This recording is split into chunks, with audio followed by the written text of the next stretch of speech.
Welcome, welcome, welcome as you all are coming in.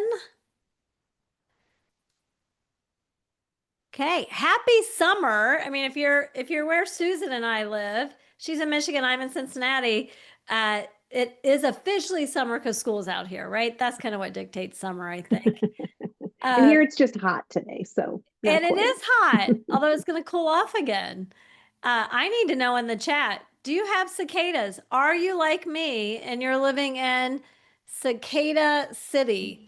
It is every day. I think they're going to go away and they don't. So I just have to know that somebody else is suffering along with me. That will make me feel better. Okay, I think we've got most people in now. Um, oh, Claire says, I'm also in Cincinnati, but we don't have any. Claire, you can come over here if you feel like you're missing out. I live over in the Mason area, Mason Landon. Okay, well, welcome to College Essays and Career Clarity. Susan and I are each going to introduce ourselves in just a minute, but we both have a very particular passion in this area. And our goal in working with families and working with students is that they have confidence through this whole process. And we want them to be well prepared. So the good news is, even if you have a rising senior, it's not too late to be prepared way before they hit submit in the fall. And if you have a rising junior or a student that's finishing their sophomore year, this is going to set you up to know what's ahead so that you're feeling super confident early next year. Okay, I got to get these slides going. So I am Lisa Marker-Robbins. For those of you, I know Susan and I both were inviting our social media followers. We were both inviting our email list. And I have been in education for nearly 30 years now, over 30 years actually. And I have worked as an independent educational consultant, but I specialize, so for 26 years, but I specialize in the last 15 years as a career coach. I work with students on career development. Let me say, career development is a lifelong process. But career advising often happens in a point in time. And so I love supporting students in building that self awareness to connect it to the career piece. And that's my personal passion. I'm in Cincinnati, Ohio, but serving families all over North America. Susan, coming from the Detroit area. Mhm. Thanks very much, Lisa. It's so good to be here with all of you. This is prime time for college essay writing. Right as school ends, we start to get a lot of interest. People say, oh, it's real now. In fact, folks who call me and say, should my child start early? I say, no, no, no, no, no. College essays work when it feels like you are actually applying to college. But for the younger students and the family and parents of younger students, everything I'm going to talk about today is relevant because there are things you can do to prepare. So I wouldn't say to practice writing. I would say practice thinking the way I'm going to teach you to think. As Lisa said, I'm located in Detroit. I'm from Wow Writing Workshop. I founded this company 15 years ago with a partner who has since retired. So now I am the sole owner and founder. It's weird to say I founded this company because there was another person who had a lot to do with it. We have a 10-step method, which I'm going to share with you later. I'm a writer and a writing teacher. So everything I tell you, I want to make sure that you can do it. I don't want to just give you tips. I don't want to just give you ideas. I want to make sure that everything I share is usable. And so I encourage you to ask questions. My background is in writing and teaching. I've been in the communication business. I have taught writing for many years. I have a Master of Fine Arts in writing and a bachelor's degree in psychology, which actually has come in handy quite a bit over the last 35 years. And I love doing this work, and it's really a pleasure to speak to you all today. You know, one of the things, Susan has been on my podcast a couple times, and we just sometimes get on Zoom and hang out and have great conversations. And one of the things that I love about working with her is we come at these topics from very different angles. We're both always learning from each other. And I know I'm even going to learn something today and probably vice versa Yes. as we get into it. So a little bit of housekeeping. Some of you did pre-submit questions. You get to go first when we do the Q&A at the end. So we will be doing a Q&A. Don't let that stop you though from pulling up the Q&A button at the bottom of your screen, or I guess if you're on a tablet, sometimes it's on the side, but finding that magical Q&A, you can submit questions at any time. Don't be shy about that. If it comes to mind, the best time to ask is right then. And if we happen to talk about whatever you ask, then we can skip over your question when we get to it. So don't be shy with that Q&A button.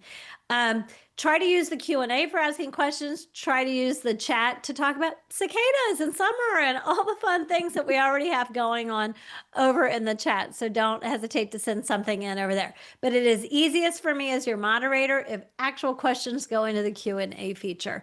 We'll start with those that we have submitted first, and then we'll move on to live questions. We promised everybody that if you showed up live, which is so hard to do in the summertime, especially when in both of our areas of the country right now, it is a beautiful evening, sun shining, and it's going to rain tomorrow here. But you're with us, and we want to honor that. So we have free resources for you, absolutely, and we will be dropping those in the chat. So with that said, I'm going to put my camera away so that we're not a distraction to your slides. We will come back face to camera when we get to the Q&A portion, my friends. Okay. Let's talk about self-awareness, because this piece is so key for both career clarity and authentic essays. It will serve both. And, I meet a lot of adults as well who are not always super self-aware, right? We all know people like that. So, what does it mean when we're talking about self-awareness, and how will that serve the students that we're working with? When Lisa, and Susan and I were talking about this, we don't define self-awareness necessarily differently, but there are different pieces to self-awareness that serve each of our separate needs better. So when I'm looking at it from an idea of career clarity, where am I going? Andy Borst from the University, well, he was at the University of Illinois, Urbana-Champaign when he was on my podcast. He's now at the University of Georgia. He's actually giving a webinar somewhere else last night that I registered for so I could get the recording. But he's a smarty. And he said, this is really about, when we're asking questions in the essays, we want to know who you are, what you've done in the past that tells us what you're going to do when you're here and what you're going to do with that in the future.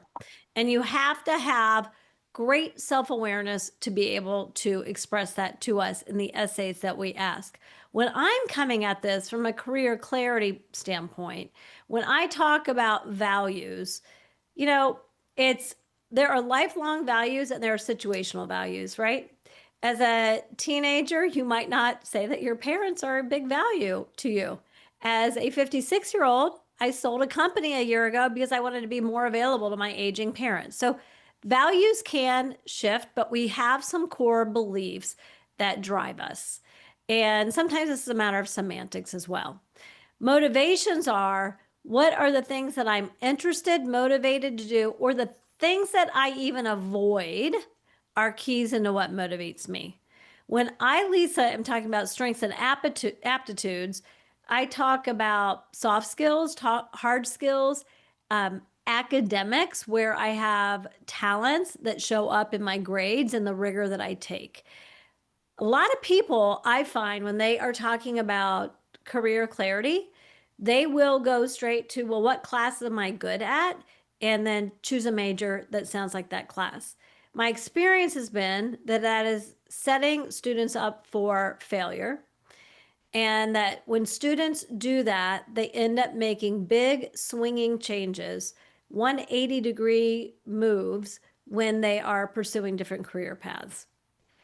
Hardwired personality, really innate traits that we have that get us excited and guide us toward a fulfilling path. And then finally, those experiences and insights that we get when I do my 3-step process for career clarity, we build self-awareness first, then we funnel down to careers that match the student's wiring, and then we not only research, but we create real world experiences, and this is what I'm talking about in experiences and insights, real world experiences that give us the keys to what we want to pursue. Let me kind of put it this way. And this is how the experiences, insights, and the hardwired personality helps us. I'm gluten free, not by choice. I would love to have a big old piece of pie right now. Can't do it. When I go to a restaurant, I have a huge menu in front of me, right? And I immediately have to funnel down to what fits for me. And I have to have the self awareness of I'm gluten free. I know what serves me well. I know what I can eat. Then I funnel it down to what has that little gluten free friendly icon next to the menu. So I funneled it down to what fits. And now I have a bunch of things that I still could eat and are going to serve me well, right? I ultimately have to experience that and choose one. If it's a restaurant I go to a lot, we went out to eat with friends last night. I've eaten a number of things on this menu that are marked gluten free, and I'm already having my favorites. And I had one of my favorites last night. And so I've found the one that fits me best. So if you think about gathering those real world experiences, funneling down to what fits based on values, aptitudes, and your hardwired personality, you're learning things and gaining insights that will help guide you in choosing the right major. And a lot of these schools are going to ask you to talk about how you know that it's a fit. So we're using all of these things to build the self awareness. And let me say something about experiences and insights. I had a student a few years ago, Matthew. He's now out of college and working in finance in New York City. Matthew he thought he wanted to go into computer science. And actually, Susan, he was one of those students from here that went to the University of Michigan. We were just talking Ah. about the high cost of college when you go out of state. And so he was one of those students here that went up to the University of Michigan. But when he was in high school, he actually was able to land an internship in computer science. He, by the way, had to have a LinkedIn profile to even be accepted. So something to think about. I do have a free LinkedIn profile guide. If anybody wants it, just let me know and I can send it in the after email. He did that experience and he hated his internship. He came back to me and he said, that was a total failure. And we dug in and I said, well, first of all, it's not a failure. You learned something. As long as we learn something, even if what we learned is it doesn't fit, that's an insight that creates self awareness that can help drive your essays, your applications, your college, and your major choices. And when we dug in, he told me about there was one project that they did that they worked with the finance department, and his high school internship was at Kroger, and they're headquartered here in Cincinnati. And so then we started facilitating real world experiences around finance. So ultimately, he went to the University of Michigan, he went to the Ross School of Business and majored in finance, and now he is working in New York City in finance. So when we are talking about building self-awareness from a career standpoint and selecting the majors and the career and then backing into major and then backing into college as a fit, those are the things I look at. Now, Susan, any Yes. of those you want to tear Yes. apart or say like, that's great that Lisa likes that one, but I don't think that one matters when you're writing an essay. I will say that everything you've said makes a lot of sense. And yes, Lisa and I have these conversations all the time. I say, well, I wouldn't exactly say it that way. I would say it this way, and here's why. So here's one way that we differ a little bit, but it's not because I don't agree. It's because I frame it differently. So we look, and I'm going to share my 10-step process for writing application essays. And when we start with essays, I actually quiet all the noise and I tell my students, yes, your self awareness is very important. Major exploration is very important if you are applying to a school where you either need to do a direct admit by major, or major is very important, or you're choosing the school because of the major or the program. But really, where I want to start is, who are you beyond what you've accomplished? So often when students go into pre-college programs, like what Lisa's talking about, doing internships, trying different extracurriculars, trying different classes that might, spark interests or have them pursuing their interests. I want to back out a little bit when we start with essays, and I want to say you are the same person when you're doing these ambitious things, when you're in school, and when you're in the kitchen sitting with your sister. You are the same person. So what I want to start with is a slightly different self-awareness where I want you to understand what your best characteristics are. And parents, I tell you this, that parents say to me, well, what should I do? And I say, try to keep your hands off. But see, that's not helpful because parents are going to get involved anyway. So I say, here's your job, parents. Your job is to help your child recognize their strongest, most positive characteristics. And there are no right answers. Being resilient isn't better than being a problem solver. Um, Being quick on your feet is not better than being compassionate. It doesn't matter. What I'm trying to do is help students recognize in a culture where we talk so much about accomplishments. What have you done? What have you done? How many did you do? How many hard classes did you take? How many years did you do that activity? I want to say step back for a moment because when I talk to admissions officers, I ask them, I've been doing this for 15 years. So what do you want me to tell my students? And they say, no matter where they're from, tell them to answer the question. I'm going to talk more about the kinds of prompts that you'll be answering. So I absolutely advocate for what Lisa's talking about, but I also want to make sure that we're focusing on in the personal statement and that type of essay or an essay that asks you about problem solving or about how you think about something, that you don't worry too much about what you've done and you think about who you are. Lisa, I'll pass it back to you on that. I love that. I think it also demonstrates how we've got to go at this from every angle, right? We've Right. got to Mhm. understand the whole person. It's funny, you were saying like accomplishments and brag sheet and all of the things. Even when it comes to writing, the essays about why this major, why this college, even when it is about getting into competitive majors, um, it's not necessarily about bragging or having a huge accomplishment or earning an award. It's about, do you understand what that major entails and what can be done with it? Do you understand that world of work? It actually makes me remember a story from Ohio State University that I'll tell real quick. A few years back, not a few years, a lot of years back, I was working with a student who, I mean, honestly, he's probably a parent now.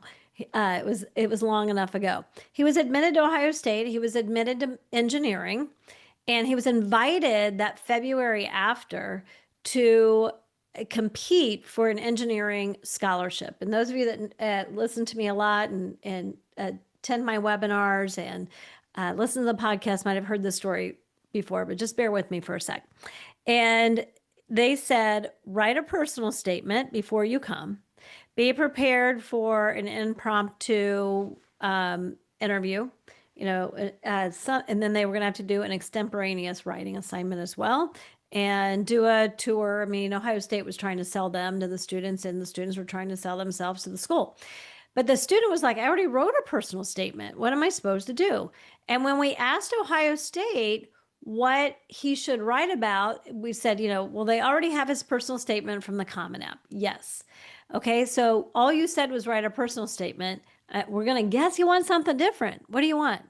And they said, we want to know that the student understands what it means to be an engineer, because we have a lot of students select engineering because they're good at math, good at science, they enjoy it, they know that they can make a good living, but they don't really know what it means to be an engineer.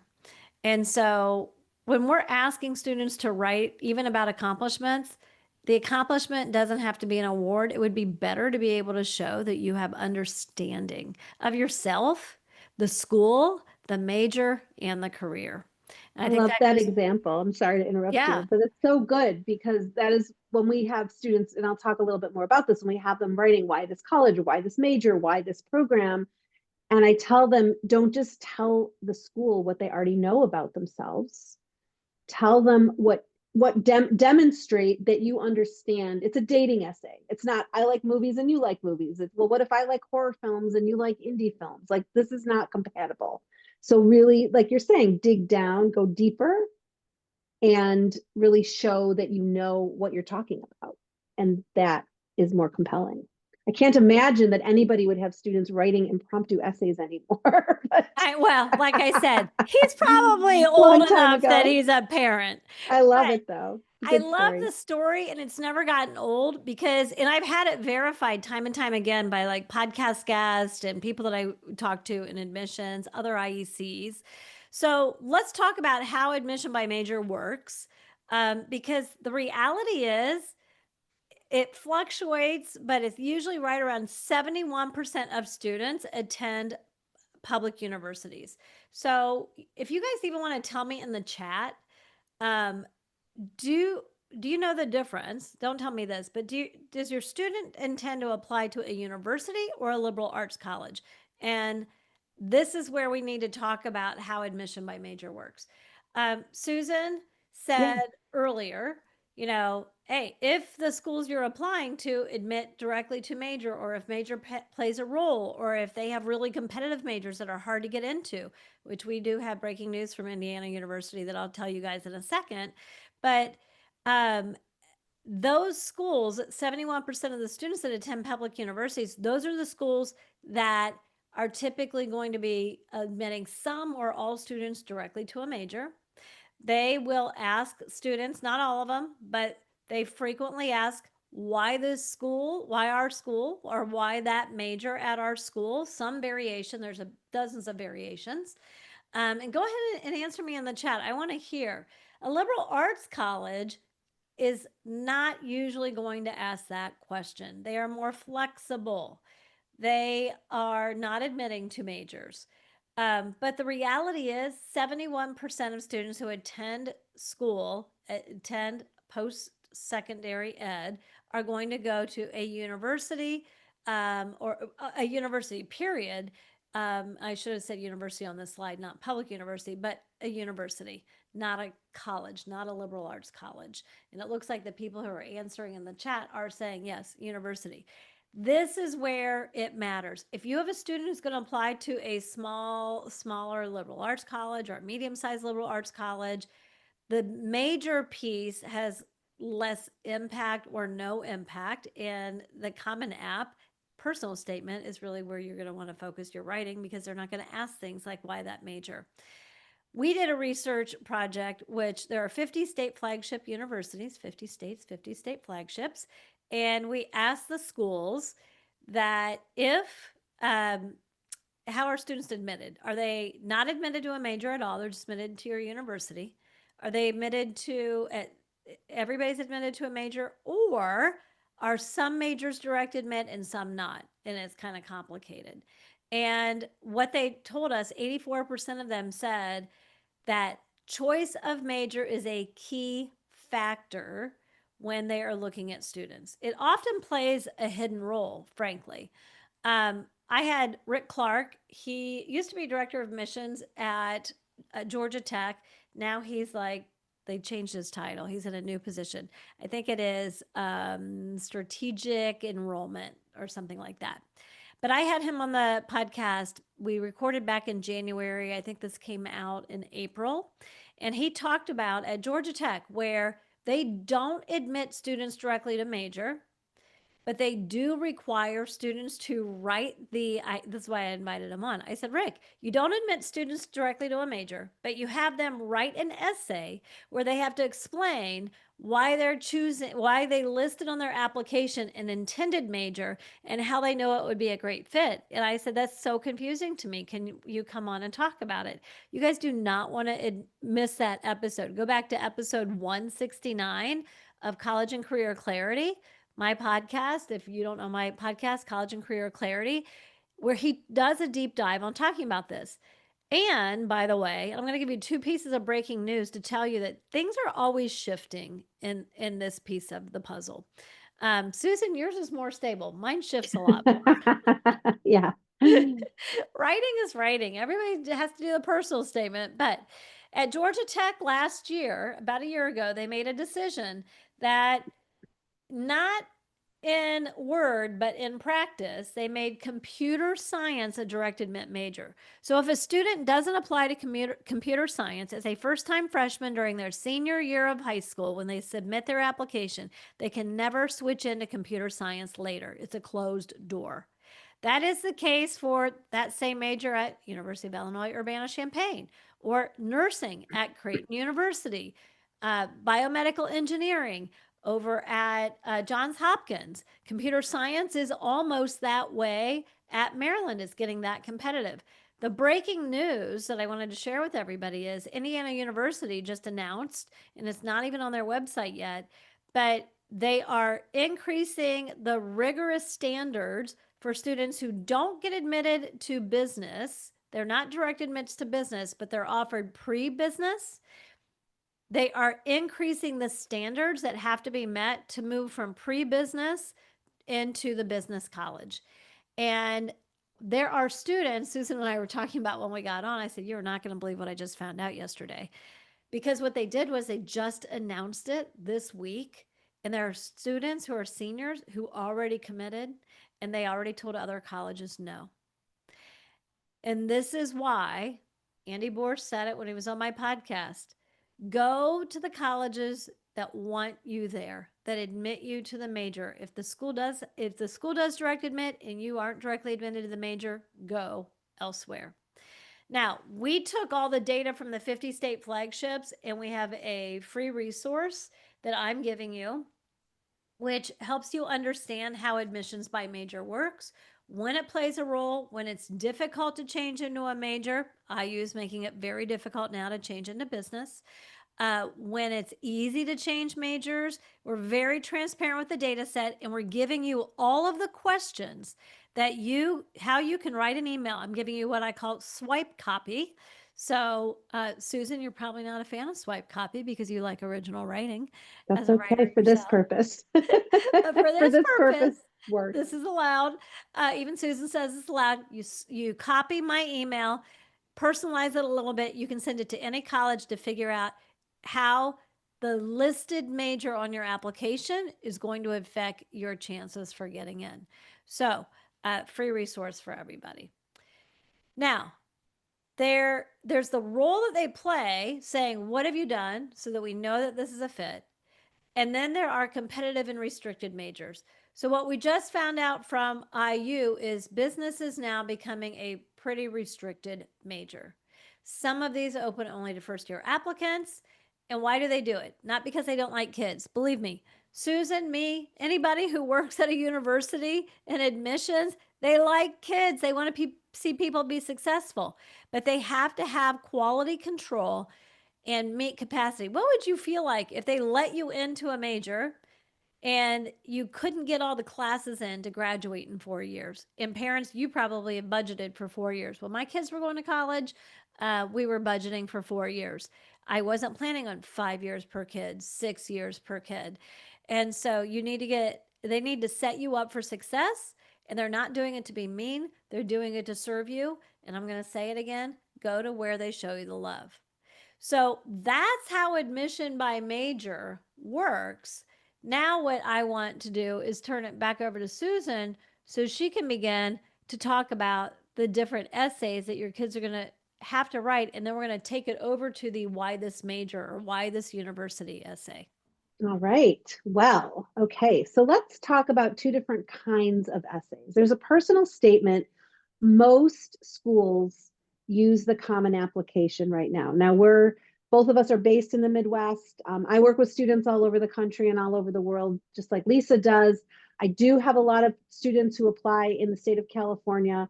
The University of California schools have what they call personal insight questions. Instead of one personal statement, there's 4 PIQs. I'm not going to get too much into that because the principles I'm going to share about the personal statement really apply to the PIQs and to other essays as well.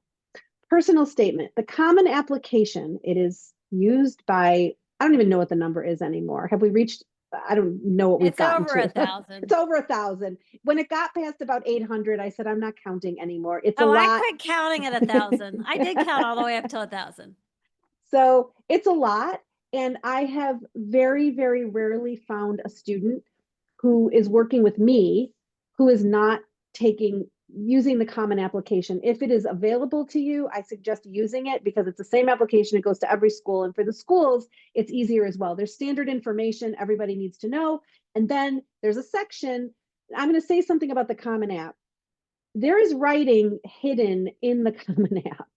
So just so you know, there are writing prompts in various parts of the application. They're not always easy to find. You find them as you apply. Some of them are easy. It says writing on the section of the Common App, but just so you know, but the personal statement is where you start. It is clear and obvious and easy to find. The Common Application prompts go like this. Now they all start with the same general prompt. Tell us something about yourself beyond scores and grades and so that we can know who you are. Basically, that's what they're saying. I'm paraphrasing. I'm intentionally not showing you the prompt. Why am I not showing you the prompt? Because the prompt, while it matters, is not the point of this particular discussion. What I want you to understand is regardless of the prompt, there's 6 options. There's actually 7 options. The 7th option is topic of your choice. I have yet to find a student who really needed to use topic of your choice. Occasionally they do, but rarely. It is easier to answer a question than to just write into the atmosphere. So personal statement, it highlights traits. Like I said, we're not talking about accomplishments or achievements. We're talking about who you are. What kind of person are you? It illustrates these positive qualities with an example, at least one example. This is really important. We tell our students to start with what we call an anchor story. So let's say you choose the prompt that asks about a time you have overcome a challenge. I want a story, a relatively recent story, something that happened in the last couple of years, definitely during high school. And I want to make sure that it illustrates at least one positive characteristic and it answers a question. It doesn't matter if you start with the characteristic or trait. It doesn't matter if you start with the story. It doesn't matter if you start with the prompt. So for some students, they're going to look at the prompts and say, oh, this one asks about something about my background that really is important to me. And they say, oh my gosh, I have 3 different stories I could tell. And they illustrate these positive characteristics. Others are going to say, I am such an amazing problem solver. That's my best trait. And I can think of so many different examples of that. Others may say, oh, the time that I directed the play last year, that was the most meaningful experience I've had. I have so much to say about that. So as long as you can balance the prompt, the anchor story, and the characteristic, you're ready to write. That's the personal statement. Now, for some students, that anchor story is going to end up being the whole essay. The essay is just about that experience. For others, that anchor story is going to hold you in place, and there's going to be other bits and pieces of context, perhaps history, thoughts. It doesn't matter. And I'm going to tell you now that neither one is better. A more complex essay is not a better essay. A more unusual story does not necessarily make a better essay. The mistake that people make is they don't understand the prompt. And I'm going to tell you, make sure you read the prompts carefully. And that leads me to supplements. For supplements, same thing. You need to understand the prompt. Different schools, even if they are why this school or major essays, they're going to be different lengths. They're going to have a different focus. One is going to say, why do you want to come to our university? And another one is going to say, why are you interested in this school or program? Those are different questions. The university question could encompass a school or program, but it can also talk about other things. Some schools want to know about why you want to go to that area of the country. Some are not interested. I will tell you that none of them are interested in your thought about their sports. That is not the question. I'm in the state of Michigan. I have a lot of students who apply to U of M, and they'll say, I love the Wolverines. I love basketball. I love football. And I say, that's wonderful. It's not completely irrelevant, but it's not the question. So make sure you pay attention to the question. The questions can be things like, they can ask about communities that you're a part of. They might ask about specifically about a problem you solved or a challenge you faced. They can ask about your role in situations that are unfamiliar or uncomfortable for you. Some students feel uncomfortable because they think that those questions are asking them about diversity. And by that, they mean how am I, quote unquote, diverse? How am I different from everyone else? That's not the question. It's very important to understand that people will say, well, I'm just a regular kid. I'm a regular kid going to a regular school, having regular experiences. You get to go to college too. So for supplements, we like to look at them as a strategic package. There's the common application personal statement, and then many schools have supplemental essays. Once you've finished writing your personal statement, the supplements complete the picture. And we encourage students to think about, well, what does the school already know about me? What else is in my application? They know about your activities. They know your extracurriculars. They know what kind of classes you've taken. They know what kind of school you go to. They know whether your parents went to college. There's a lot of quantitative data already in the application.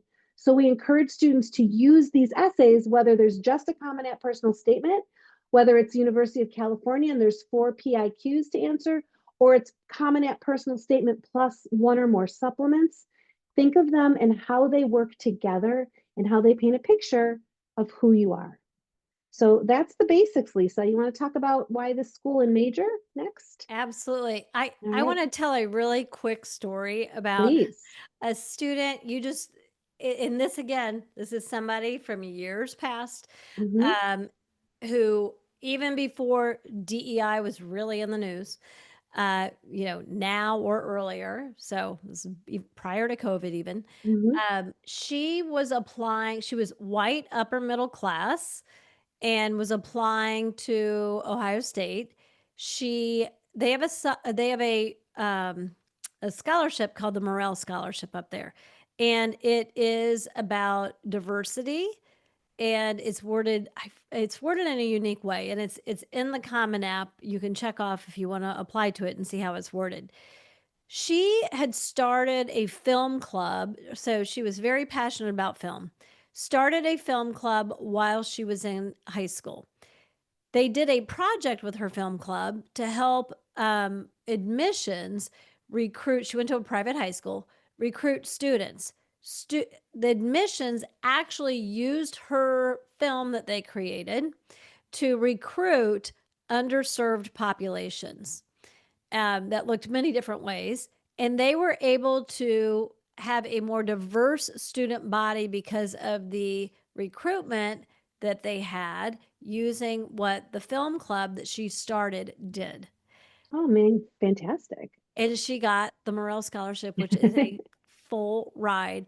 And so I say that, Susan, I love that you said like people are going like, I'm just a regular old student out here, right? But she was using film to get career clarity. She she was a student leader, so she was a natural one to go ahead and create and start a club, but she had an impact. They're looking for what mark are you going to leave on your high school? What mark are you going to make here? I mean, that's another thing that they look for. But the pressure to, I have to have a story of hardship, or I have to solve cancer, or feed everybody in Africa, that is not what they're looking for. That Absolutely. is authenticity. In fact, I'm going to tell a story quickly. I want to Yeah. answer the two questions in the Q&A because these are so good and relevant right now. Someone wrote, "I've heard that some colleges like more creative essays, like using a Starbucks order that changes as a metaphor for you changing as a person.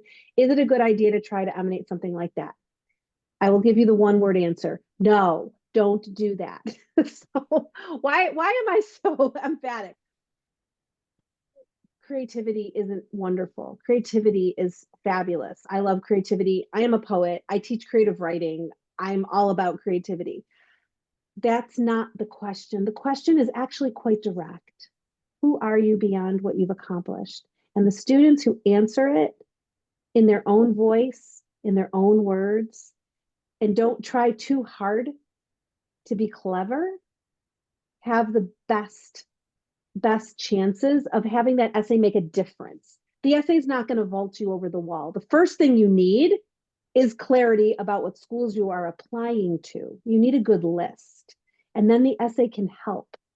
But I find students who spend too much time worrying about how they're going to present this in a unique package end up missing the point. So it's not necessary, and it takes too much energy, and it just comes across as clever for the sake of clever. So I really don't recommend it. And the next question was, can essays be a good way to acquire scholarships? And if not, what are good things to do to acquire scholarships? Um, that's a different kind of essay. Some of them are similar, the same process, because a lot of scholarships require essays. In some places, and Lisa, please chime in if you have other examples. Yeah, I have some stuff to say on this one. You can be offered scholarships based on your application, but it's not necessarily the essay itself that is going to get you there. So anything you want to add to that? Yeah, I would say like I just, I've given you guys a couple examples where you did have to write a scholarship or write an essay to get those scholarships. That engineering story about like, do you really understand what engineering is? And then the one about the diversity, the impact essay on diversity. So those, Susan, you were talking about how it can be really hard to find essays in the Common App, and it is true. So that Morel Scholarship on diversity impact, it if you click a box, it pops up an essay. If you click a box for a particular major, sometimes suddenly an essay will pop up. This is why I'm a huge fan of start your Common App early so you don't get surprised by essays that are going to pop up that weren't there before based on how you're answering the questions. Now, going back to the scholarship question, I'm going to drop in the chat. I just Googled my feed for my podcast, or Googled, searched the feed for my podcast, and I just put in the word scholarship. We've had numerous topics on scholarships, and I think this person might have even been talking about, and you can tell me privately in the chat if you would like, um, private scholarships. Private scholarships typically are going to require an essay. Um, Leah Lamaster Horton, she was on the podcast on episode 173, and she talked about the overlap between questions that you're asked to apply to college and the ones that will serve you best for writing essays for scholarships if you're looking for private money. But they almost always are going to require an essay. And Dave Peterson, who is a scholarship coach, he talked about on my show about how your teen's personal narrative, which is about self awareness, career clarity, who they are, their characteristics, how their personal narrative needs to align with the mission of the person, the organization giving the private scholarship. So, That's the best advice. I give that advice as well. Only apply to scholarships that you are qualified for. If yeah, you are that not is, qualified, don't bother. You won't get the money. And it's yeah, not worth it. It's not worth your time to apply, and it's not worth their time to review the application. that's, so when Ohio State answered that question about the engineering, like, no, a personal statement about engineering, you're an investment. You're either giving you a spot or they're giving you money. You're an investment and they want to be good stewards of the money that they've been given, especially if it's a nonprofit that's funding a scholarship. Like, you're an investment and you have to align with them. I'm going to drop in the chat that episode with Dave. Boost your teen's personal narrative before applications. He actually talks about how personal narrative and scholarships, how it aligns. So it was really good. Oh, Okay. I'm going to listen to that one too. Yeah, it was Okay. real. He's a good one. His son went to college for free, on private scholarships. So Wow. yeah, he tells the story on the episode. So okay, I'll let you dive in onto this. The Okay. most popular. These are the most asked Ah, supplemental essays, which is why yes. they get a slide to themselves, and it Yeah. very much relates to self awareness and the work that I also do. Take it away. Absolutely. Okay. So, why this school? Why this major? I mentioned this briefly before. Some essays will ask, what is it about this school or the specific college? Are there programs? Is it campus culture? Or do you know about it because you know someone who went there and they told you things about it? This is important to make sure that your information is up to date. I'm going to say that again. Make sure that your information is up to date. If your friend who went to Duke 4 years ago told you about their favorite class and you include that in this essay, make sure that class is still being offered and that wasn't a visiting professor. If you are very interested in a particular living learning community, make sure that your information's up to date. And also, you don't want to miss out on something because you didn't do your own research. This is one place where people say, aha, I can use AI for this. I will put in everything I'm interested in and I will get everything out that I need about this particular school. Be careful. I'm not opposed to this as a research technique, but make sure that what you get is accurate. Check it out. Ask someone, find the resource. There is nothing worse than putting something in your why this school or major essay, and the school says, huh, that's not really true about us. Never mind, this person doesn't know us well enough to apply here. It's not a trick question. They're not trying to trip you up, but they're genuinely interested. What do you know about us? And why is this good for you? So it's not just here's a list of what the school offers. You see you in that bottom right, the major, the school. How do you align? What is it that you want? What kind of community do you want? What kind of experience do you want? What kind of career are you ever interested in? These are all important questions for you to ask yourself. So I have another resource. And when you pick up the next piece, I think I'm Yeah, going to drop something else in the chat sure. in addition to the first, the resource I am giving you. But I just thought of something else would be really useful. We have a guide to a variety of supplemental essays, and there's a whole section on why this school or major, which I think can be really useful. What you're looking for is the intersection here. You've got the school, you have the major if they ask about it, and you have yourself. And make sure that you give equal weight to all of the elements in the question. Make sure you understand the question. Anything to I add to want to that? add, yeah, I Yeah. do want to add something, and it's really from a general standpoint on your journey, and not just listening to what your sibling told you or a friend tells you. You know, right now, and I'm no longer in the test prep business. I did own a test prep company for 25 years, but I sold it a year ago. And I'm watching the the changes of who's requiring test scores, who's not. It rapidly changes. Um, you've got to do your own research, not just to have an essay, a good essay. I mean, it could kill your application if you're telling them things that are completely wrong and they don't even do anymore. But you need to make sure that you're picking the right schools, right? And I'm very passionate about reverse engineering this whole college bound process. Mm. Start with the career that you're wired for. If you're going to go to a university and you want to start, those of you that are showing up here on a beautiful summer night and you're taking time, it shows that you take this seriously. So don't take shortcuts. So, from my standpoint, dig in, do the work, build the self awareness, get some real world experiences, which, by the way, are going to give you excellent activities to put in your college application when you're serious about the work. But do all the research yourself. Do it yourself, because if you would have been going to Georgia Tech, talked to somebody 2 years ago, they would have been like, "Oh yeah, I switched into computer science sophomore year. It was no big deal." That's no longer possible.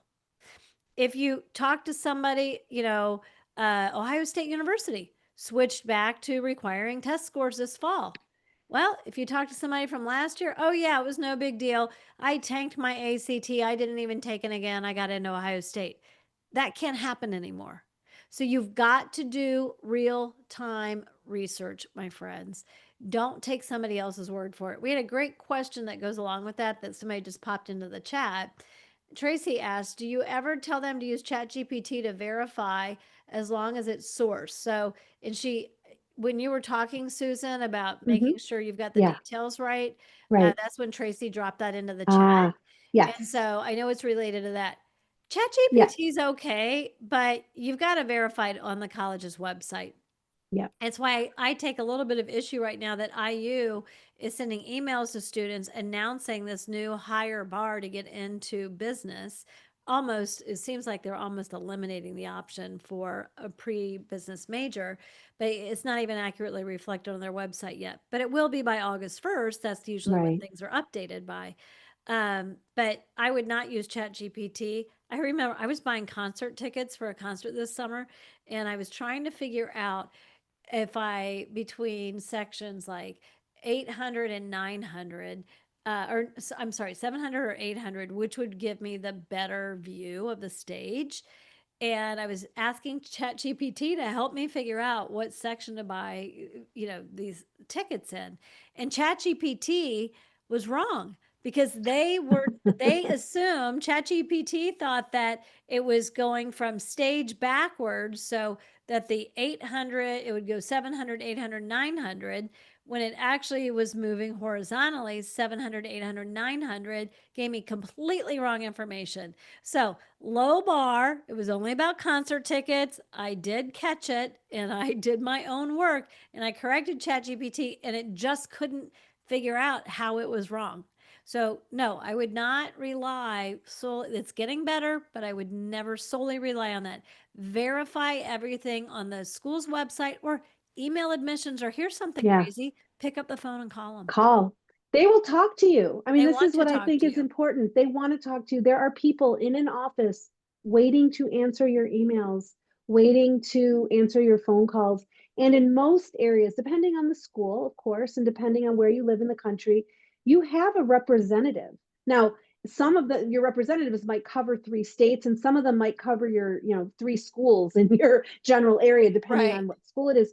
But there is a person whose job it is to answer your questions, and you can ask and they'll help you. And they're nice. Absolutely. They're often young people who recently graduated from that school or are just starting out in admissions. They're the ones who have those jobs, and they're really friendly and they love high schoolers and they're happy to talk to. And really, they don't want to talk to parents, they want to talk to students. So, students, this is a case where it's really important for you to do this part yourself. One quick thing I wanted to add on the why this major essay. Um, as Susan was saying earlier, there's different versions of all of these supplemental essays, right? And on the why this major one, sometimes they can be very short and sometimes they can be very long. University of Cincinnati, where my daughter went to school, she graduated a year ago. Um, they give you 500 words, and Purdue University gives you 150 words. So when it's short and sweet, there's no time per personal narrative. They want it very succinct. I would even not shy away from abbreviating something if I only had 150 words to say why I want my major, especially if it's a super competitive major like engineering. I mean, they're the cradle of astronauts at Purdue, and you want to go aeronautical engineering and you have 150 words to sell yourself. It's going to lean into other pieces of your application, of course, as well, but just be short and to the point and concentrate on yourself in that alignment of fit instead of what they offer. I All think it right. goes back to what you were saying about characteristics and being you. Yeah, exactly. So you wanted to talk about your 10 Yeah. step process, Quick, right? quick on the 10 steps. This is, oh, and I want to say, I put in the chat you're getting 3 things from me instead of just one. So this is the resource that I wanted to share. And here it The comes one that's into the here. chat. I'm going to put it Lisa's in the going to put it chat. in the chat. These are the show up live. This is the one that even in the replay email is not going to go out into the email because we really wanted people to show up live. And So this is for you to use on your own. We're not going to go into great detail, but here's what I want to emphasize. We start with step 1. Sure, you want to call me, you want to work with me, I would love it. That would be amazing. But really, no matter what, make sure you understand the prompt. This is the mistake that most students make. It's the mistake most counselors make, even. We do a lot of professional training. Like I said, we teach people to be writing coaches who are not writing coaches. Your school counselor, your independent consultant, we're the training company. We teach them this method and they say, oh, wow, I don't spend a lot of time on the prompt. And I say, truly, it is easier to answer a question than to just write out into the air. So don't just start with ideas. Make sure you understand the prompt. Focus on theme. It's what I was talking about. Make sure you know what you want to write about and why. We don't get to draft 1 till step 5. That is intentional. Remember, I said I'm a writing teacher. This is a great way to write just about anything. It works great for college essays. Then in step 6, we're only reviewing content. So parents, if you're looking at your child's essay and it's an early draft, don't start getting into sentence structure and first lines and, oh, I think you should move this here and there. Content first. Get the content straight and then move into structure and finally polish. And by polish, I mean light cleanup, not editing. Adults should not be editing student work. Adults can comment on it. Adults can ask questions and make observations and suggestions. Most people start at what we would consider step 2. They skip straight to step 5 and start writing, and then they combine steps 8 and 10. And what happens is then you end up writing multiple drafts back and forth, back and forth, back and forth, showing it to multiple readers. You can be working on your essay for 10 weeks, and it's making everybody want to jump out a window. And it's not necessary. This doesn't have to take that long, and it doesn't have to be that hard. That's all I got to say about that one. I think we can go ahead and turn my dog Yeah. literally. It's like you guys are going to see my dog. I've got my camera does this crazy thing when I turn it back on. It Oh, goes yours gets too really close and mine tight. gets It too far away. does. Oh, yours does. That's crazy. Mine does the opposite. Mine just started doing this like last month. It has a mind of its own. I'm like, okay, nobody wants to see my right eyeball. Please, like, let's not do that.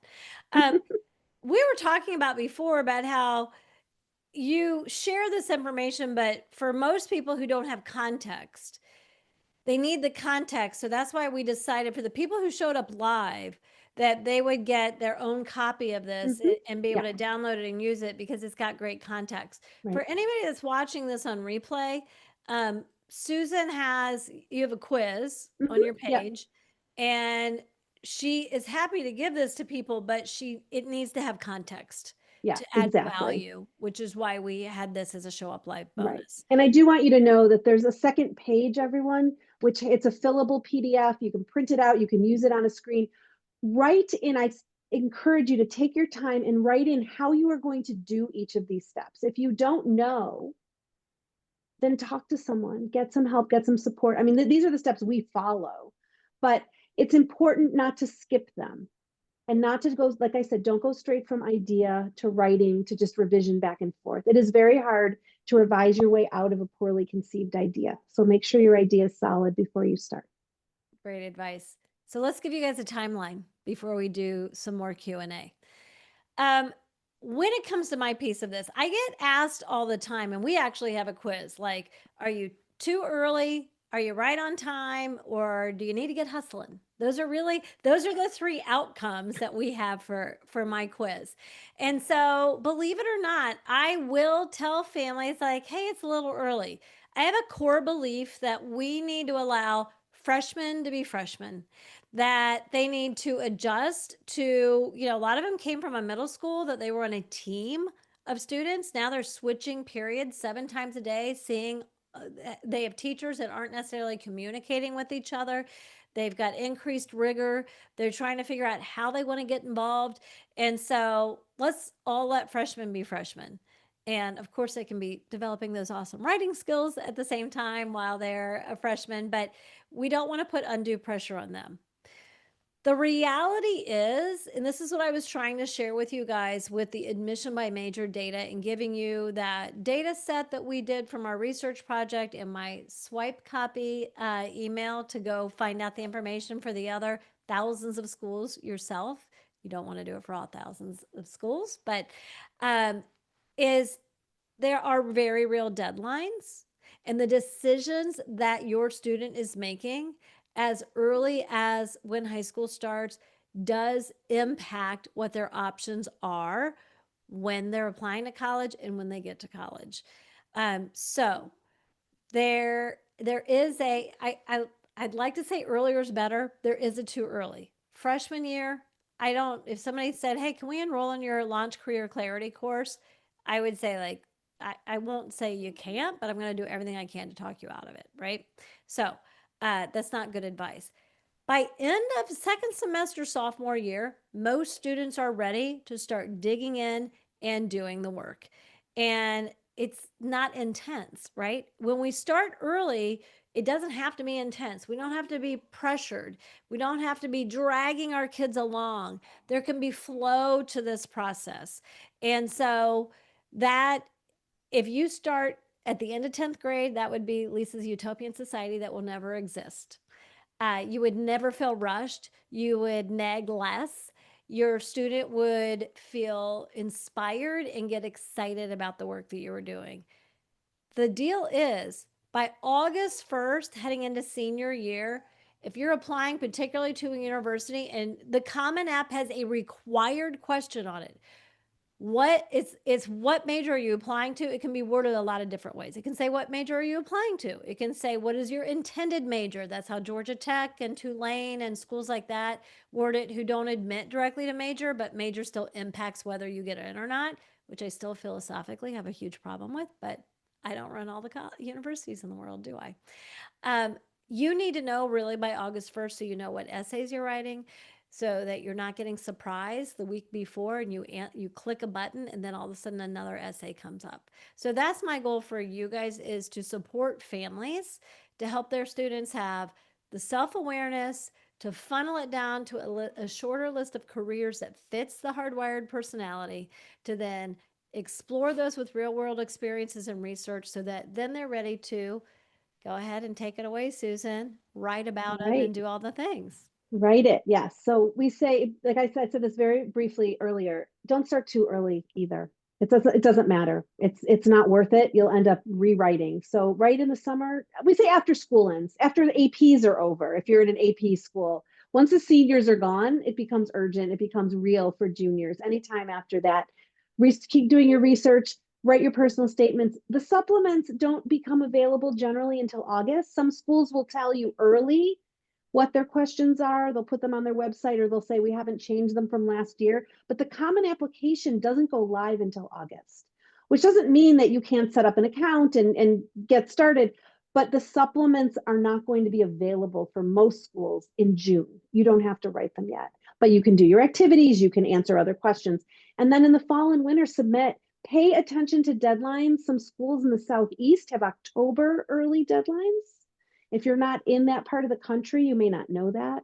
Some schools have November 1 deadlines. There's all kinds of different types of deadlines, early application, early decision. We're not going to go into that today, but know what you're applying for and what you're committing to. And get stuff done early. I have been doing this for 15 years, and some years on October 31st, things started getting glitchy.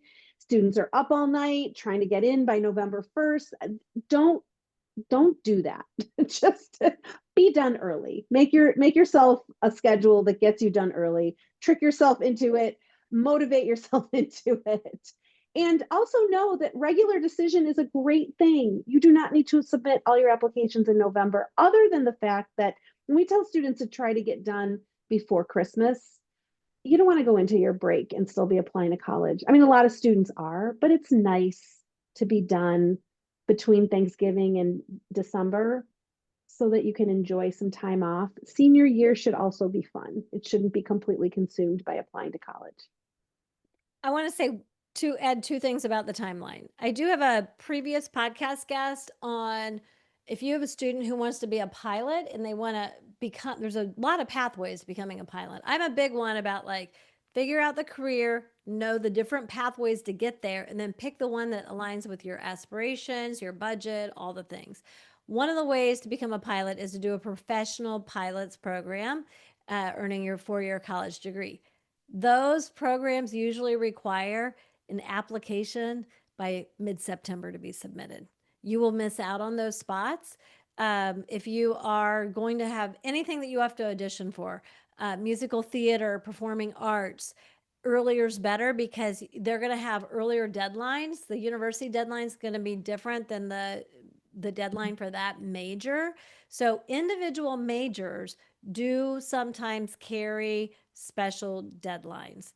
That's good to know too. Mhm. One thing I know we had somebody ask about scholarships. So paying for college is actually Susan and I were talking about our own children when we were raising them and paying for college, and what we would and would not allow them to do. And I was telling Susan how my 20 now 27-year-old walked in on me one day, and he's a smarty pants. So he took his first test and he starts getting all kinds of literature, right? And he gets something from University of Chicago and Rice on the same day. And he walked in on me throwing his literature into the trash can. And he was like, "What are you doing? Those have my name on them," because he saw they were college literature. And I said, "Hey, I've saved for college and I can afford to send you kids to college, but not if I send everybody to the University of Chicago. Even if you can get in, that is out of our family's budget. And so we're not even going to get tempted by a school that is out of our budget, or a school that I like the school, but they don't have the major that I want." I've seen that backfire a lot. Of course, my son told me I was committing a federal offense messing with the US mail system. And I said, "Well, that's okay. Go ahead and report me." Anyway, so timeline wise, those are some real tidbits. So we want to take some more questions. And I'm gonna, if you're interested in working with either of us, if you're sitting here going like, "I need my student to build the self-awareness, to connect it to careers, to get some clarity so they know what box they're checking on the major," um, now's the right time to go ahead and dive in to launch Career Clarity. I just totally reshot it in a professional studio and enhanced the course back in April, and it's live now. And our enrollment page, actually, this is where the QR code goes to. Tells you all about the changes that we've made. You want to connect with Susan? Susan, I'll let you tell them how to connect with Mhm. you, and then we'll take some more questions. Absolutely. So the QR code here is it's a 3-question survey. I'm not actually evaluating you. I'm curious to know your thoughts. And then the 4th question is to ask me, what do you want to talk about? And then you can schedule an appointment with me. It is not a hard sell. I want to talk to people. I want to know what you're thinking about. I want to know what questions you have. So I encourage you, even if you're not applying right now, complete the quiz. It'll get you some more information. Also, you'll get some more resources. And it'll also get you on my list. I have all kinds of other resources, things we send out. I appear on different podcasts, different webinars, different other, have all kinds of partner companies that we work with. So you'll get really good information about college essays and other college application opportunities. Okay, let's dive into some more Q&A. And I know we still have most people still on, so if you have questions, we're here. Take advantage of us while you've got us, right? Yeah.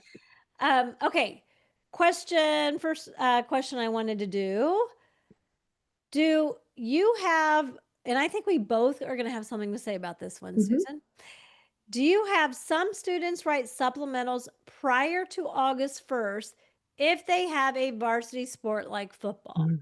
I'm going to let you start, and then I Okay. have something to add if you don't say it. Great. All right. So we are all about schedules. We say that we have 3 principles when we're planning with a family. Process, that's the 10 steps I showed you. Plan. Plan is, what kind of student is this? Where are they applying? What does their summer look like? Are they playing varsity football? Are they in the marching band? Do they have big commitments? Are you going away for 8 weeks in the middle of the summer? So I'm going to make a plan. And then the third element is schedule. Process, plan, and schedule. Our schedules are legendary. People come to us asking for our schedules because we have broken down our steps and our supplement writing into distinct pieces and things that go together, things that shouldn't be separated, things that can be separated. I say that because I've had these students. I know what you're talking about. They have 2 practices a day. It's going to start. They're going to be so busy. They're not going to have time. And I say that if you can give me 4 weeks to work on the personal statement, no matter when those 4 weeks are, if those 4 weeks are in June, if those 4 weeks are in September, I need 4 weeks to get started. And then I need at least a week, 3 weeks per school, and they're going to overlap. I say all of that because for that student who has super busy things in at a certain time of year, or I've had the baseball player who's traveling all over the country all summer and is only available on every other Sunday. Plan it, figure it out. You can't write essays whose prompts have not been announced. But if you can confirm the prompts, which we do sometimes, we try to get them as early as possible. By all means, get started early. But also know that some of them are not going to be available and you don't want to guess. Lisa? What I want to add is the most common supplemental essays are why our college, or some version of that combined with why that major. Mhm. I actually would encourage everybody, if your kid's already finished in summer. Now, if you live in the Northeast and you're like, Lisa, we have 3 more weeks of school, don't do this yet, your kid will hate you. But not a good parenting strategy. I would like for you to just tell your student, could you please just make me a bullet list of 5 reasons why you might select that major? Mhm. This will set up kind of a rough draft for, certainly your kids are, all of you are going to have kids apply to schools that say, why do you want to go here? Or why are you applying to that major? So for every school that you intend to apply to, just do a bullet list of 5 reasons why you might select it. Yeah. Go ahead and do 5 reasons why you're selecting that major. Even if they don't have to write that essay, they've got a rough draft, but you have a great family conversation. Like that's what Rick Clark and I talked about, Georgia Tech Rick Clark, when we were having him on the podcast, about it's all about communicating as a family and having these really important conversations so that you make sure that you're aligned. We've talked a lot today about making sure you're aligned with the college and why you want to go there, but you as a family need to be aligned. This is the college bound journey. Yes, your kid needs to write the essays, but and yes, they need to choose their major, but the college bound journey is a family journey and you absolutely need to have alignment. So I think that that is a really great way for you to make sure that they're clear on the choices that they're making, not because it feels good in the moment, not because that's what their friends are doing, things like that. So um, And that I want is, to answer one more thing. I'm sorry yeah, to interrupt, but I answered Tracy's question because she said specifically UGA. So she's talking about University of Georgia. And so I looked it up because they're always announcing. Just a few days ago, about a week ago, I didn't even know this because I don't have a student who's applying to UGA yet this year. So I have not had a reason to look this up. They announced their essays, no change from last year. Here's what you want to search. You can do a Google search if you can get this on the school website, not on the website of a company that helps with essays. Eventually, those will be accurate, but be yeah, careful. Go to the school until the Common App is open. Go to the school website. Enter the school name, application essay, and 2026. You don't want the 2025 essays. You're talking about admission. You want admission year. That can get confusing. They'll say, oh, the 2025 essays. No, you're applying in 2025. You'll be admitted in 2026. But UGA has announced that they haven't changed their question. So that football player, he can start writing his essay tomorrow if he wants to. amen. Well, I would also say, I gave you that resource to swipe my email copy and then Yeah. contact the college to say, like, are you admitting students directly to majors? Are there any majors that are especially competitive or restricted? If they would Mhm. want to switch into them later, go ahead and just ask. And do you know your supplemental questions for next year? They That, don't mind you reaching out to them. right, It's right. also a way for a school, University of Michigan, they measure demonstrated interest. University of Yeah. Dayton, right here, measures demonstrated interest.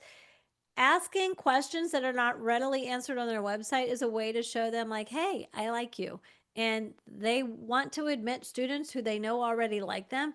It actually, at Yes. those schools, increases your chances of getting in. Um, okay, we have another question that came in. For the personal insights questions, University of California, for those of you guys that aren't aware, I heard it's good to have 4 very different stories or character traits to highlight. Is it true? And should only one be major related? Is it better to keep simple to one event or even a montage with the same theme? I can answer that one. And I just put in the chat one of my favorite application essay resources. Not a lot, several schools have like essays that worked on their pages. Yeah. I say ignore them. That is not helpful. They're always beautiful, they're always inspiring. And my students say, but I don't have anything like that. And I say, you don't have to. It's okay. Like, understand the prompt, answer the question. But the University of California has a page. I just put it in the chat, how to think about their questions. They teach you how to understand the prompt. And here's what I say: You don't have to game the system. You don't have to have a big plan for the PIQs. You will answer, if you answer 4 different questions, you will illustrate different characteristics. And if you answer the question that is about why is this a good place for you, you will talk about your major. If you talk about an interest, you might talk about your major. So you will accomplish what they have structured the questions very intentionally so that you will give them what they are looking for without having to think too hard about it. They have certain things they're looking for from the University of California. You can find those pieces of information. It's available, but you don't have to. What I have learned is you don't have to plan it out ahead of time. You answer the questions, you look at the full application, and then you can tell if you have checked all the boxes. Yeah, I think, one of the things that I know, I will have student or parents come to me and say, I don't think my student can gain the insights to make an informed decision on majors and careers. They seem so checked out. And what I've seen is that when things feel complicated and it's not simple and step by step, our students will look to us to be unmotivated, argumentative, shut down, difficult. They will look like all of those things when they're really just overwhelmed, scared, feeling that it's too big instead of just taking that one first step.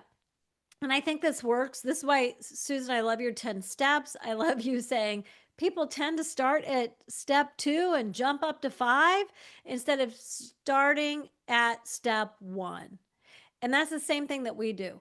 Let's just start about thinking about yourself and then using the Berkman to funnel it down to a manageable list of careers. If we do things, everything, step by step. If you're building your college list, which Susan and I are not here to build anybody's college list, that's not what we do anymore, or that's not what I do anymore, and that's never what you did. Um, Anything, if you overcomplicate it and you don't simplify it and do step by step, you're unmotivated. Who you think is an unmotivated kid, they're just going to further shut down. Yeah. Simple step by step process, career clarity, writing, building a college list, anything, right?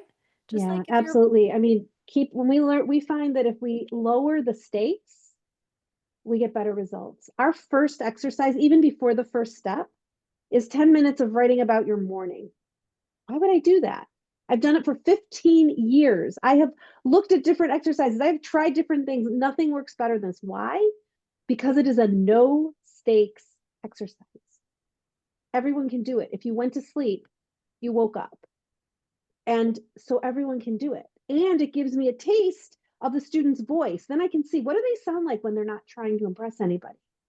And I can use that later. So lower the stakes, keep it simple. You'll get much better results. And don't believe a lot of what you read. There's a lot of noise and bad information out there. what you read or what other people are telling you. What other people are telling you. Yeah. Okay, 2 more questions. We are actually in Lisa's Launch Career Clarity course now. We just started last month and plan to work on it this summer. How can we make sure my daughter's essays reflect her goals, even if she's still figuring it all out? I Mm-hmm. know one of the schools she is applying to definitely ask the major question essay. Okay. All right. So I think you probably have stuff to say about this too. Mm-hmm. First of all, if it's June, even if you're a rising senior, like you have time, but you have to be intentional. I think that I know that people go like, "Oh, it's summer, we got to let them rest." It is possible to both rest and plan. I mean, Susan, you gave a great example of like if you're doing football or you're super busy or whatever, like just schedule. I have found that what gets scheduled gets completed, Mm-hmm. but what's not scheduled is not going to get done. Like if you're on here and you've got a rising senior, but you also have a freshman or sophomore, one of the strategies that I've always taught when I was still working as a college counselor was get out your family calendar and mark off the dates that you will go do college visits, even if you don't know where you're going to go visit yet. You don't have to know where you're going to go or what major and who needs to have it. Just set aside the time to do the work. So, first of all, it's not too late. That's the first thing that I want you to hear. Colleges know that many students will change majors. They might have some limited options on what majors they can change into because of how capacity and restrictions work, but they don't expect everybody to have everything figured out. Okay. They want you to make informed decisions based upon the experience you've had. Some of you probably have already had experiences, like I told you about Matthew earlier, where he did the Kroger internship for computer science. He thought that working in IT at computer, like at Kroger, that was going to be computers, that was going to be his thing, and he got there and he hated it. That actually can go into an essay. Mhm. How do I know that I'm heading even in a better direction right now? Well, I can tell you one thing I've ruled out, and this is how I'm ruling them out. I'm going out, I'm talking to people to do these jobs. I am job shadowing. I am making informed decisions. So you're going to make a lot of ground up if you're by just starting now. And they don't expect you to have everything figured out, but they expect you to express what you are doing to try to figure it out. Mhm. Absolutely. They just want, and like I said before, answer the question. And if that's your answer, that's a great answer. It's okay. If there was a right answer, it would be a multiple choice question. It's not a test. They're That's trying to a find great match. message. They're trying to see if you're a good fit. And if you're not a good fit, that's okay. It's okay for them to say no. Because I mean, sometimes it's just a matter of impossible math. There is that. If everyone applies to the same schools and has the same list, then some people aren't going to get in even if they're completely qualified. But a lot of it really is fit. They want is Jim Cotter, who used to be the director of admissions at Michigan State University, used to say, "We are the office of admissions. We are not the office of rejection. We want to like you." Like Lisa said before, the admissions reps, they like high school students. They like young people. They want you to be successful. They love their school. They want you to fit there.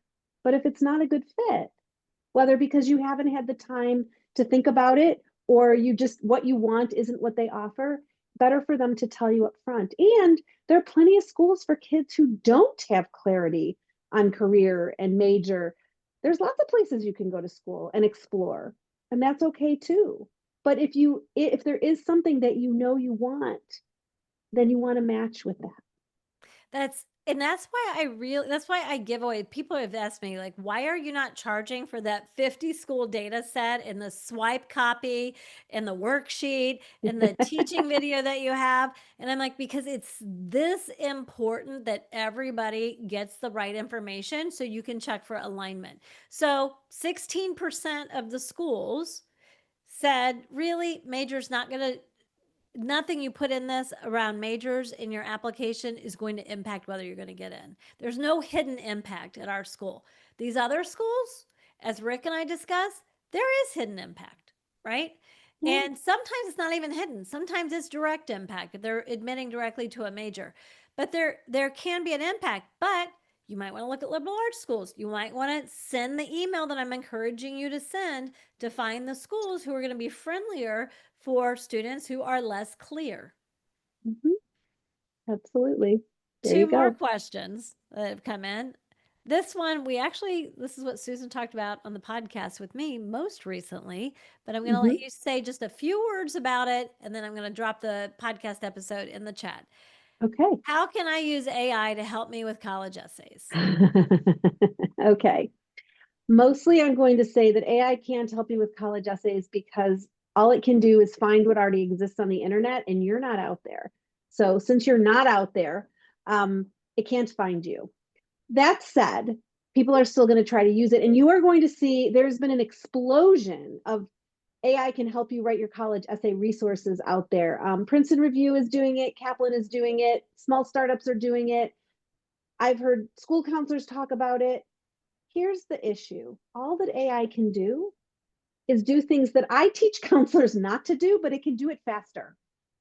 So people say, well, how about helping me find ideas? I will answer a million questions. I'll tell it everything about me. I'll put in my resume and everything I've done and all the cool experiences I've had. And it can give me ideas for what to write. And I say, that's true, it can. And I don't think that's what it should. I don't think you should be asking someone what you should write. I think you should understand the prompt. I think you should look at the different options, think about your best characteristics, find some stories that illustrate them, and pick one. It has worked for my students for 15 years. It is not hard. It is not, doesn't make you sweat. And they get into the same schools as everybody else does at the same rate as everybody else does. They get into Harvard and they get into state schools you've never heard of, and they get into liberal arts schools and whatever, because they actually answer the question. So the first thing AI is going to do is let you put in a bunch of information. There'll be different platforms. They'll ask you a million questions. You'll answer the questions. They'll give you 14 ideas. Okay, I guess, but they're not really your ideas. And it's like I said, it's something that I teach my counselor colleagues not to do. It just does it faster. The other thing it can do is it can review and edit your essay. Absolutely not appropriate. The same essay, an essay doesn't stand alone in an application. If I sent the same essay written by let's say two different students wrote the identical essay by some weird chance. The first one put it together in 20 minutes. The second one spent 3 weeks, really thought about it, revised, reviewed, worked with someone who gave them good feedback. And I put the same one in an AI essay editor, or give it to an essay editor, just someone who's just editing. It's like I said, I'm a reviewer, I'm a coach, not an editor. You're going to get the same feedback. The first student didn't put much effort into it. The second student put lots of effort into it and probably has a great list and is probably going to get into the school they're trying to get into. So the feedback isn't very useful. So those are the two things AI can do. I suspect that eventually there will be other things that AI can do. And perhaps maybe I'll build one and we'll make a virtual essay coach. But right now, the things that all of these tools, and they're shiny and pretty, and I've tried them all out, they look amazing. Don't be fooled by shiny things. You have what you need to write inside of you. You really do. You have everything you need. Part of the reason that my company exists and all the training we do and all the students we work with is because there's so much noise out there. And really, what you need is to be put into a quiet space, calm, turn off all the information that isn't going to help you, and just complete the task and then go about your life. You've done the hard stuff. You took the classes in school, you did the activities, you had the summer activity, you had the jobs, or you didn't, and you're ready. Yeah, I mean, at this point, when you start to write these essays, like there's not a lot more that you can do, right? You are who Right. you are. Your Yeah. grades that are going to go to the colleges, there's very few of the over 3,000 universities and colleges that actually require you to submit mid-year grades. Very few. So the GPA is set, right? Yeah. Exactly. It's interesting that you said like that. I like that example of like AI helps save maybe time, but it's not you. How many times I hear from parents like, oh, my kids took this test at school, or they took this free personality test on the internet that was supposed to tell them what they should do. And it told them that they should be a mortician, and they're horrified. And people, we all want, hey, I mean, if I can take the long road or I can take the interstate, I'm probably going to choose the interstate to get there faster, right? And save time. Hmm. All of us desire to get there as quickly as possible. Right. Right. But the reality is to do the real work, to do the good work, to make sure that it's right, it takes time and intention. Yeah. Absolutely. So we had another question, and I know people are starting to drop off, but we still have a good deal on. So this is your last chance to get questions in. If you have questions, don't grab us while you've got us in person. We don't do these all the time. When do we? This will be interesting to see if we differ on this at all. I never worry about differing because a lot of this is subjective. When do we expect to finalize the college list for my rising senior so we know what essays to work on? Now, first of all, I would say to you, it's not just about the essays. There are a lot of reasons to finalize that college list Absolutely. so that you've got a list that's within budget. You know if you still need to take the ACT or the SAT. Again, you know that your family has alignment. And if they've got the major that can lead to the career that you want. And by the way, there's only a handful of careers that require specific majors: teaching, engineering, nursing. Um, Everybody's mind got blown by this IU business announcement. Guess what? I majored in education and I've built multiple businesses and been very successful with that degree working in business. And I merged business and education. So I've always said to families, I like to have a final college list no later than August 1st. What do Yeah, you say, Susan? I would say the same. So sometimes students will reserve um, time to work with one of our coaches. They'll call us in March and they're reserving time in July and they don't have a list yet. And that's okay. All they're doing is Yeah. reserving time.